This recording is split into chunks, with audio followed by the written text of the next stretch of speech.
ทำเผาแล้วฮะมันนี่กลัวเผาอีกมันยังเอานะมันมีเขากระเฮ็ดแล้วเว้ยขึ้นแล้วรถขึ้นแล้วมันขาเอิกหลังยาวนี่นี่ไอโบลี่เด้อไอโบลี่นาบอลสิเก็บภาพเมื่อส่งสหายชีใสเรามาสวยเฮาอันนั้นรถค่าขี้ต้มอยู่นี่มันเห็นภาพรถตกเราอันนี้มาตึกเวทได้หลายเตืออยู่ดอกป้าพี่กินหมดละแล้วแต่เสือนี่ยังเห็นเสืออยู่นี่กินเสือหลายตัวเสือคอกนึงเนาะบ่หลายดอกนี่ยันทิ้งบนซูเฟอร์โอ้ตลาดยกโปแถมก่อยเพิ่นอีกยันเพิ่นได้หน่อยเพราะนี่หอยทางเพิ่นเฮ็ดเป็นทีละนึกเลยนี่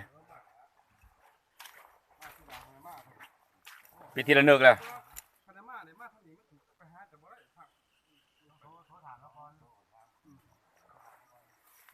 ฝากแล้วนี่ไม่แนวฝากแต่ถ้ามาเขาต้องเลยอะไรบ้างเนี่ยใช่ครับรถไฟฟ้ามานี่รถไฟฟ้าไปนี่นะที่ตรงเข้าไปเขาบอกนี่ยังคันเจ้ามาเนาะเราโทรหาแค่ยิงหัวกระเป๋จะเอารถมาจอดอยู่